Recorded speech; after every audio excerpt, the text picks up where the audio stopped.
Hey, Becoming Me. I am so excited to introduce you to my warrior friend, Pastor Nicole. Pastor Nicole, welcome to Becoming Me. Hey everybody, how you doing today? It We is are in such an honor to have you. Oh, go ahead. we're in St. Louis, Missouri. We are freezing. You're in Florida. You're wearing a sweater. I know. I feel like that's reversed, right? It's strange. We were just talking before we went on that sometimes people say when H3 double hockey sticks freezes over, and we're just wondering if it happened. Exactly. I have just had the joy of meeting you at a conference years ago, following you and your journey on social media, really learning from your resources and how you're equipping people, me, to become the Emily that God made me to be. And so it's an honor to have you with me today. And I know we'll have people who are joining the show and they're like, hey, Emily, you're hyping up Pastor Nicole. I don't know her yet. So just take a moment and introduce yourself to new friends to who you are. So I'm a really normal, very weird girl.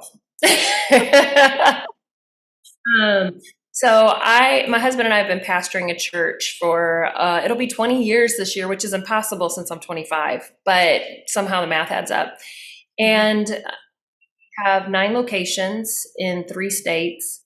I was the executive pastor of our church for 16 years. I had a history in the corporate world before then. I was speaking at our church for every weekend for 5 years. And then COVID happened. We had decided to divide into a directional leadership team. Once COVID happened, we had also figured out our streaming through all our locations. So now you only need one speaker on every weekend instead of two, where my husband would be speaking in one state, I would be speaking in the other. And so life changed. And I love the Becoming Me podcast because I'm a girl whose dad gave her up in Canada, got adopted in the US when she was 3, was molested when I was in 4th grade, raped when I was 13 years old, and bullied in between. Was a pregnant unwed mother by 17 years old, and there's more to the story. But who my life started as, and then where God took me, and then the change that's even happened in the recent years, there's never an end to the process of becoming. Mhm. That is so right. And that's what I love about the word becoming, that ing on the end. It's not become or became, it's becoming, always learning, always growing, always evolving. And, you alluded to your story a little bit there, Pastor Nicole, and I would love for you to just take a moment and unpack what you would want to share about how you are becoming who you are now. Like we see how you're leading, how you are pouring into so many people. What's the journey to here? Um, I would say that the journey to here is so much closer than you think and far away enough just to be out of reach. And what does that mean? That means every day you have to do the work for a dream that you don't see how it's going to happen.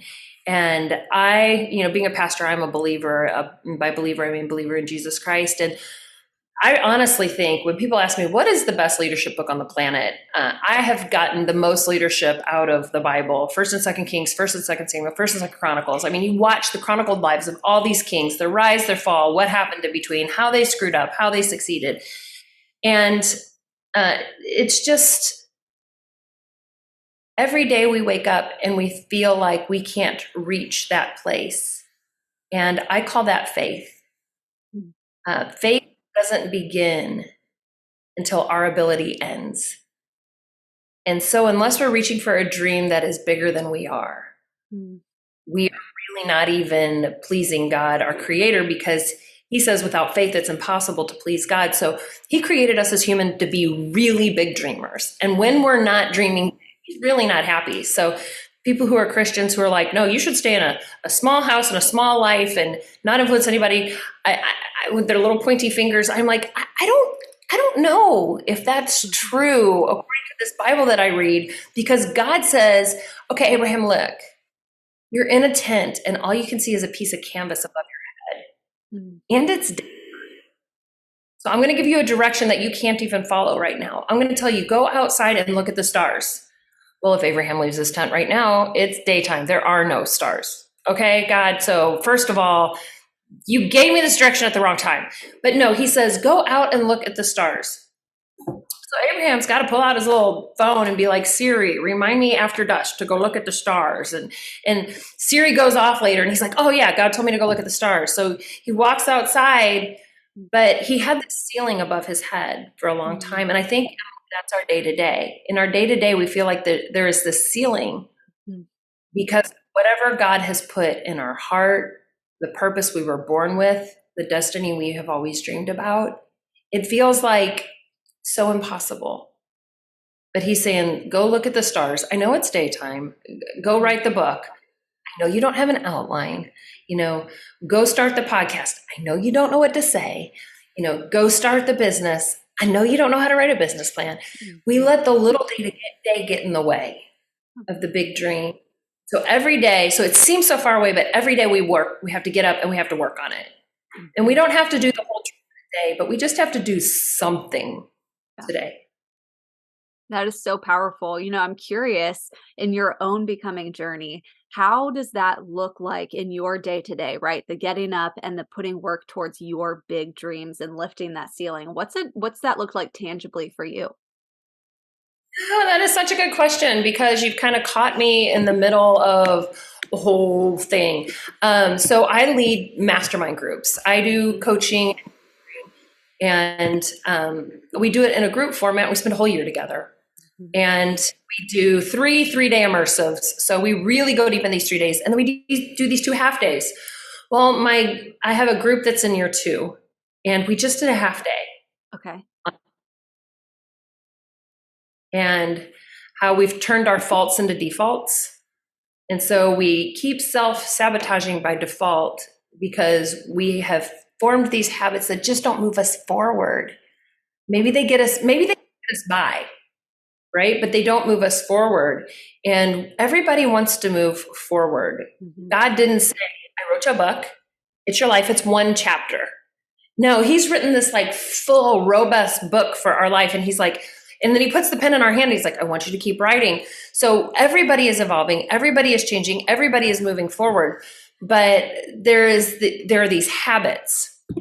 And in order to identify these habits, because I'm a biopsychotheo person, and the only thing you heard there was psycho, you need to listen some more.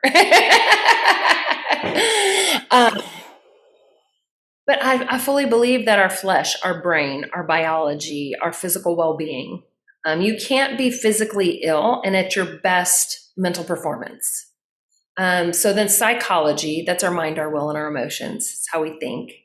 And then there's the theology, that's the spirit. And I believe we are a recreated human spirit that possesses a psychology, a soul, a mind, a will, and emotion. And we live in this biology, in this body. And I think our most limited one is the biology.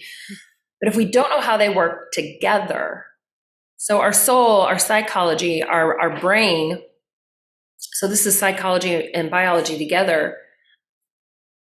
So Duke University did a study, Emily, and 40% of what we do is on autopilot. Literally 40% of how many times we pick up our phone, how many times we look at email, how many times we think about social, how many times, what if we take a drink right now or not. And you might be listening right now and thinking, oh, I don't know if it's 40%. Quick question. When is the last time that you drove somewhere and didn't remember the drive? Yeah. Yep. So all that to say, I'm personally working on cracking this habit code. And I'm in an experimental process of, am I going to be a 30-30-30 girl? Within 30 minutes of waking, I drink 30 grams of protein, and then I work out for do 30 minutes of cardio at under 135 beats per minute. But then where does my Bible reading, reflective journaling time fit in? Because I really prefer to do that first. Am I an intermittent fasting person who, forget that whole cardio in the morning thing. I'm just going to read, journal, pray, and drink my black coffee and water with lemon. Or is my life a series of hills and valleys? And that every day doesn't have to look the same, and that I can live inside of more than one habit. So I think that life and success is actually won and lost inside of our habits. Yeah. And that opening self-awareness really helps us to see, who am I when I'm not looking? Mm. Because it's the person we are when we're not looking that's really kind of, you're like, have you ever been through your house and you or got your credit card statement and you looked at your credit card statement and you thought, somebody stole my credit card. And then you realized, oh, that was me. And that was, okay, that was the grocery store, that was Starbucks, that Mhm. was gas, that was my friends, and it was all you. Yep. Well, that's you that we have to find and figure out what's going on and get this you behaving when we're not looking so that we can get to where we want to go. So that habit question was like really well timed, because I have probably done, just in the last 2 weeks, maybe 100 hours research into habits and how do I break the bad ones, initiate the good ones, and quit working against myself when I'm not looking. That is so powerful. And one thing that I feel like I know to be true about you is when you are learning something, it ends up becoming a resource that then you equip other people with. So, which I love because now I'm like, okay, what are the habits Pastor Nicole's learning and how can I incorporate that with Emily? Right. And so, is there a dream of what you're learning maybe becoming a future resource? Yeah, so right now, so it's a 4 hour half day in my mastermind, Awesome. as deconstructing defaults. And anytime you pull something out, because we try to do life by addition, no, not anymore. We try to do a life by multiplication, right? Mhm. But life has to start with action. And one of the hard truths, and if you're a dog lover, do not hate me because I don't know that there is a bigger dog lover than me. I sleep with my dog. On Wake Pray Slay this morning, my dog was on my lap because I do this live prayer thing every Thursday morning at 7 Central, and my dog was on my lap. Like, I am a dog lover. And we had a dog pass, Emily, Mhm. and I was heartbroken. I had this little 2 pound Yorkie. She was 11 years old. She passed suddenly, unexpectedly. And we were like, we need to get a new dog. We were moving out to the country. Back in the day when we used to breed horses, before I was full-time ministry, one of the side things we did is we had a horse farm, bred horses. On that horse farm, we had Dobermans. My husband said, let's get a Doberman. Sounded amazing. Let's do it. Well, about 18 months into our Doberman's life, and gotten hit by a car and broken her leg, and we went through 4 surgeries and got her rehabilitated and poured a lot of time into her. I was waking up one morning, I was really trying to study and pray, but I had limited time. I had to feed the dog, I had to walk the dog, I had to medicate the dog, I had to make sure the dog was comfortable. And she was healthy. She had made it through. We had been even through physical therapy at that point. And the Lord said, Nicole, you're distracted. Mm. Well, a lot of my life, Emily, I have fought with God. I have. Like, he'll tell me, you're distracted. I'll be like, you're right, but it's not by the dog. And this time I just knew. I'm like, I'm not even going to fight him because I know he's right. I am distracted. And I was pouring precious time. Time is one of our only non renewable resources, into feeding a dog every day, walking a dog every day. Now, I have another dog. I have a 4 pound dog. She was on my lap this morning. And there were some people who help us care for the Doberman, like when we travel. And I knew they had fallen in love with her. So I talked to my husband and I said, the Lord told me I was distracted. And I think I have to make a hard subtraction Mhm. out of my life to create something. And he said, I've been feeling the same way. So he said, I don't know how to tell these people, and I don't know if they're going to want to, and I think we might have to talk them into it. So I said, no, I think they love her. And so we made this phone call together, texted them, asked them if they get on the phone with us. And we said, hey, we feel like, her name's Roxy. We feel like Roxy, you guys are supposed to become mom and dad, and we're supposed to become auntie and uncle. And they said, that's always been our dream. Wow. So Roxy's still in our life. We work with Rich. Roxy's still in our life. We work with Rich. She was at our house all day the other day, and we got to visit with her. But we had to make a hard Mhm. subtraction. So sometimes there are friends or habits or activities that fit in one season, But in order for us to become, Mhm. we're supposed to evolve into next. And I use evolve not in a Darwin way, but evolve in you can't become two versions of you away until you become this person. You can only go to the next version at a time. So we have to become that next version of us, which might not be 100% different than we are today. It might be 2% different than we are today. But once we become that person, then God can deal with us again about the next thing. So, listener, I think maybe there might be something instead of add, do, pile on, be more stringent with yourself, be more strict, record all your food. It might be what's the thing? And I mean, your thing, it might be soda. Mm. Like I had a friend who needed to lose weight and they didn't have the discipline to do it. And they said, all I can do is give up soda. And they lost 50 pounds. All they did was give up soda. Listeners, there might be something the Lord's dealing with your heart. And you might be like, I don't know the Lord. Who are you talking about? There might be this thing in here that keeps whispering to you, hey, what if you did this? And you're kind of pushing it down because you think it doesn't fit. But my experience with the Alpha and the Omega, the beginning and the end, the first and the last, the Creator who has a seat so high he can see everything, is that he asks hard things, but it's never for less. It's always for more. What a good word. That's so encouraging. Pastor Nicole, you mentioned coffee earlier. And so I'm curious, how do you drink your coffee? Yeah. Well, I've been through seasons talking about versions of us, right? Mhm. When I was executive pastor and I was speaking every weekend at our church, so I was writing a whole new talk every weekend as well. I got to a point in time when I was working probably 16 hours a day and my body couldn't handle coffee anymore. Wow. So for a 4-year season, I didn't, can I say this out loud? I didn't drink coffee. Oh, I'm sorry. Can we still be friends? 100%. Yes. But as my body got healthier, coffee was something that I could reintroduce. I also walked through cancer several years ago, Mm. and they diagnosed me with stage 4 cervical cancer. So coffee was something I gave up for several years in that health journey too. But coffee is back. I take it with. Can I tell your listeners about a little secret ingredient? I would love it. I take it with these little pH balance drops. I think they're Okay. called Alkas. I don't sell them. They're on Amazon.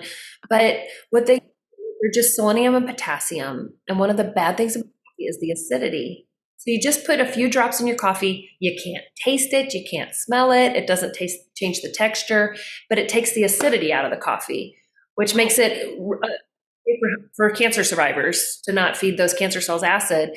So I do that for sure. I put my drops in. If I'm intermittent fasting, I put in a little bit of organic stevia. And then if I'm not intermittent fasting, I put in the drops. I put in MCT coconut oil to feed my brain. I need morning. And then it depends on the season, but usually I put in some sugar-free vanilla and then like one pump of something else fun. But lately, I am taking the protein. It's chocolate peanut butter protein. That sounds Or good. in that 2 pumps of peppermint and a little sprinkle of crushed peppermint on top. Who needs Starbucks when you have this creation? Wow, that sounds like a fancy decadent coffee. I love it. It's terrible. Well, it's got protein and just a few calories. It's got about 40 calories, so That not sounds too bad. amazing. So if you were having Oh, so normally I drink it black, like just straight black in the morning. I'll normally put some collagen in it, but now I'm gonna look up some of these other secret ingredients you shared because I'm all about like something I enjoy adding what's gonna also fuel me. So I'm gonna be looking up those items on Amazon for sure. But later in the day, I'll enjoy like a peppermint mocha, pumpkin spice latte, not healthy for you at all, but delicious. So You're nice and thin, so you can have all those calories. You can't see it in this because I positioned my computer correctly, but your girl's a little thick around the curve, so I cut the calories on well, it's also that. just being smart. I'd probably rather eat cookies and calories in that way than having it in coffee. So I mean, it's being smart. I'm with you on that. But like if you invited a friend over and you made, this fancy coffee that you just described with all of the secret ingredients, and you're sitting across from them, you're swapping stories, you're laughing, you're talking about life. What would you say to your friend to encourage them to become who God made them to be? It takes a lot of courage. And I think most of us don't use that courage to allow ourselves to look at ourselves in a self aware way. Um, like I was talking about earlier, it's that version of ourselves that we don't notice, right? Because if we noticed it, it would bug us, and we would work on changing it. It's the version of us that we don't notice. It's the version of us that allows our voice to get snappy with the people we're familiar with. It's the version of us that excuses our behavior, and it's the exact same behavior we'll judge somebody else with, like, why'd you leave dirty dishes in the sink? It drives me nuts. And then that night we go to bed with our dirty dishes in the sink. It's the version of ourself that drives too fast on the highway and then yells at other people who are driving fast on the highway. But, we're going 80 and they passed us 85. You crazy person. It's the version of ourselves that goes to work and finds ourselves saying things that aren't complimentary about coworkers, somebody else. But then if somebody says something negative about us, why didn't you bring that to me? Why'd you have to go talk to somebody else about it? So it's these versions of ourselves that we don't notice. So I have really been trying to do the work. I don't want to say I've done the work, and I don't want to say that I see those versions of myself, but at least I'm conscious of looking, right? Um, so a few years ago, when we lived out on the horse farm, I was walking up to the front door one day, not paying attention at all. I'm on my sidewalk and I'm about to put my foot down. My husband screams. I look, there's a snake. Thank goodness the snake is dead. One of our Dobermans, that's one of the great things about Dobermans. They don't let anything in the yard. There are no squirrels, no rats, no mice, no snakes. They will be taken care of. So Tiger Lily, one of our Dobermans, had caught a snake, killed it, and laid it where we could see it, so she knew, so we would know how good of a dog she was. And so she was sitting there so proud of her kill. But I had almost stepped on the snake. Well, now when I walk in the house, I always check the sidewalk because I don't want to accidentally step on something dangerous because I didn't see it. That's what I would encourage somebody sitting across from me is I don't always see it just because I look, but now at least I'm looking so that I can continue to see the parts, the sides, the tones, the comments, the habitual things that I do that are actually working against the future that I have in my heart. Oh, that's so good. It reminds me a little bit of your Wake Price Lay message this morning on how we need to wake up and be awakened. That was a good word. We've mentioned Wake Price Lay. You mentioned your mastermind. I know you're an author, you are a pastor. If people wanted to learn more about these resources or how they can continue to learn from you, where can they go to find this? Well, you can go to NicoleCrank.com. And one of my favorite, most accessible, easy programs is my Circle of Friends. That's NicoleCrank.com/circle. It's like a monthly Zoom group I do. So we just get on monthly Zooms. I send you a couple emails a month. I don't overwhelm you. I don't give you, I give you a little homework, but I don't hold you super accountable. So it's one of those things where you can hold on loosely, you test the waters. You can learn, grow, you get access to everything in my portal. But it's my mastermind people, my mastermind crews that I hold very accountable. Like we really work together to make serious progress in a year. So that's for the serious, but the Circle of Friends is for everybody. That's amazing. And y'all, we will have the links in the show notes. You can easily click them. You can follow Pastor Nicole on social media and connect with these resources.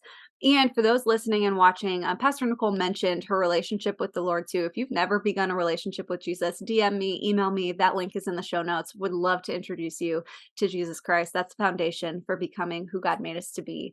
But Pastor Nicole, as we wrap up your becoming story today, are there any final words that you would want to share?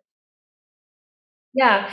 I just want to talk to the listener right now who feels maybe a little beat up And maybe you feel like, oh, see the things? I see the things. Like I see them. And it's a little bit scary and it's a little bit overwhelming. And I don't know how to change this. What do I do? Well, the first thing I'd like to tell you is congratulations, you're normal. Like the very first step in self-awareness, I think, is the most scary part of self-awareness. And that is when you see the things that other people see about you that you didn't see, and now you're petrified. It's okay, sunshine. You've been this way a long time. You're not surprising anybody but you right now. So I want to tell you, you're normal. It's okay. And this is a great place to be. This is where that courage we talked about comes in. So maybe just journal a few things that you're seeing. And then you can reflect, pray, and get some resources. So one of the books I wrote, it's called I Will Thrive. Emily, it is about that first part of my life. It's about the bullying, it's about the rape, the molestation, the adoption, the insecurity, the marrying the wrong guy because he found me at a very insecure time and I told him a yes when I should have told him a serious no, and it turned into abuse. He became a drug addict. It turned into divorce. It went terrible. All that to say, friends listening, I have walked through so much. And if God can give me a television show, girl, I'm here to tell you, no telling what he can do with you, because I came from a very deep hole. And one of the reasons I am a Christian is because we serve a God who sees the good in us when all we see is the bad. So God sees the good in you. I see the good in you. Keep coming back to this podcast where Emily is pumping you up with good people, good word, good advice. And don't be afraid of what you see. Go get some resources. Get some time alone, reflective, or I would say in prayer, asking which way to go. And I believe God's going to show you. Oh, so good. Thank you, Pastor Nicole. I love you. I'm cheering you on as you're becoming who God made you to be. And thank you for investing in us today. I appreciate it. For having me on, Emily. What a great podcast. You are such a great and accommodating and gracious host with great questions. Well, thank you. I appreciate that. And I'm honored to have this time with you today. Thank you.